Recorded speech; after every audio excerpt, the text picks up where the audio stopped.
How one missed deadline accidentally created a monopoly. At first, it looked like a mistake, a delay, a moment of hesitation that should have cost everything. In business, deadlines are treated as sacred. Miss them, and you lose trust, leverage, momentum. But sometimes, the rules break in unexpected ways. Sometimes, the failure to act on time reshapes the entire field. To understand why this story matters today, we need to look at how monopolies actually form, not through domination at the start, but through absence, through gaps left open long enough for others to depend on them. Modern markets don't always reward speed. They reward whoever controls the bottleneck when everyone else arrives late. This story begins with a deal that didn't close on schedule. Paperwork stalled.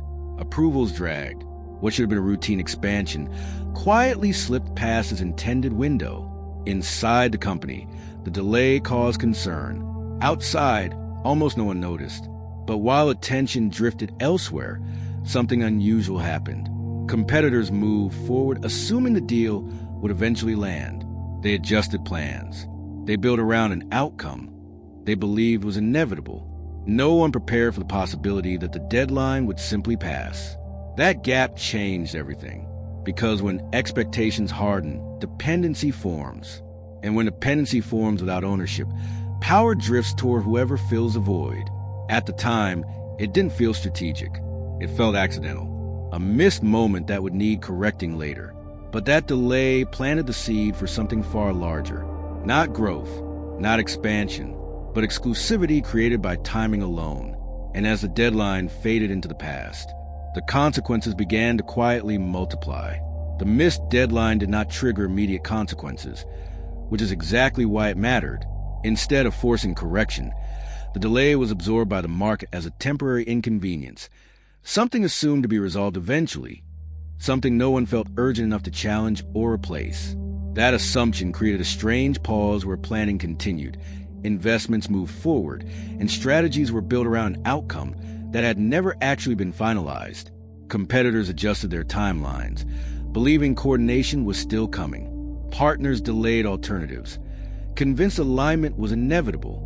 Internal teams across the industry treated the unfinished deal as if it already existed, designing systems, pricing models, and workflows that quietly depended on it being completed at some point in the future. No one wanted to look impatient. No one wanted to appear disruptive. So everyone waited. Inside the company that missed a deadline, the response was cautious rather than corrective. There was no rush to explain or accelerate. Leadership observed how the delay was being interpreted externally and noticed something unexpected.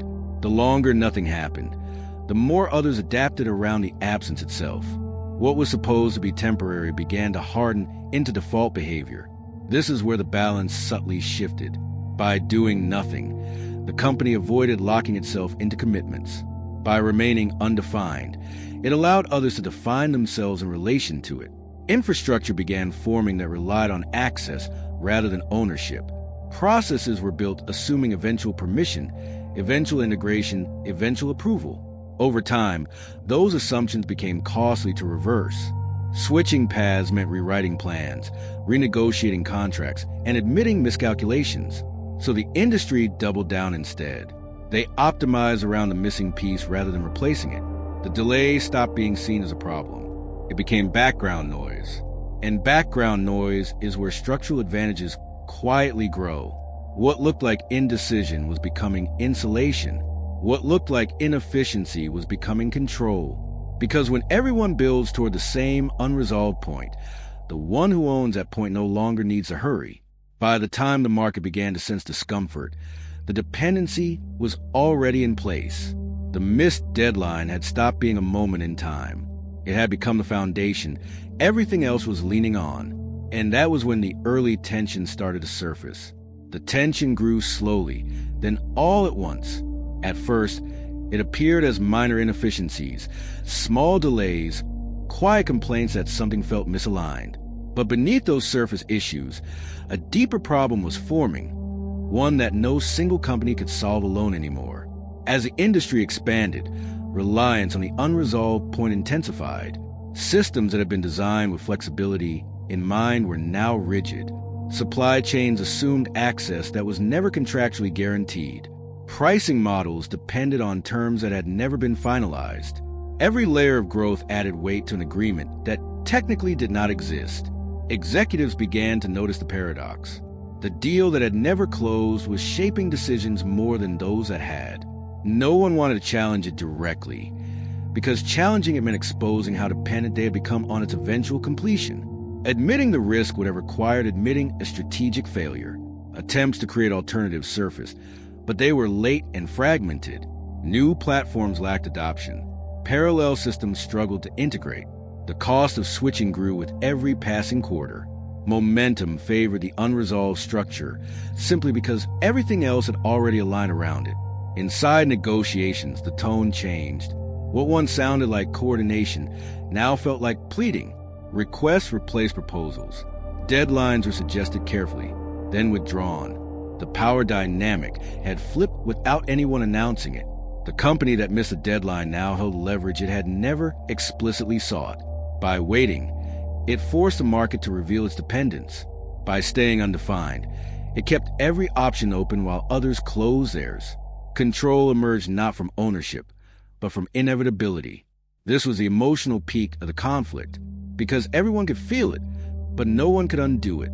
The missed deadline had turned into a lock, and the key was held by the only party that hadn't rushed. From that moment forward, the outcome was no longer about competition. It was about who had the freedom to decide the future, and only one side still did. The climax arrived when the delay finally ended, not with relief, but with clarity. Because when the moment came to formalize what everyone had been waiting for, the balance of power was already irreversible. The agreement didn't create the monopoly, the waiting did. Years of dependency had narrowed the field so completely that alternatives no longer mattered. What once looked like a shared future now belonged to a single gatekeeper. Access was no longer optional. It was required. The market adjusted instantly, not because terms were aggressive, but because resistance was pointless. Everyone had already optimized around the same unresolved center. The missed deadline had done what expansion never could. It had quietly eliminated competition by letting it depend first. In hindsight, the pattern is uncomfortable. We assume control comes from decisive action, from speed, from certainty. But sometimes the most powerful move is allowing others to commit before you do. Allowing the world to organize itself around your absence. This is why the story matters now. Modern monopolies are rarely announced. They form through timing mismatches, coordination gaps, and assumptions left unchallenged. By the time dominance is visible, it has already been structurally secured. The missed deadline wasn't genius. It wasn't strategy, but it was allowed to compound. And that made all the difference. History remembers the moment the monopoly became obvious, but the real turning point happened earlier, when no one felt alarmed enough to act. So, what do you think? Are we repeating the same mistake again? How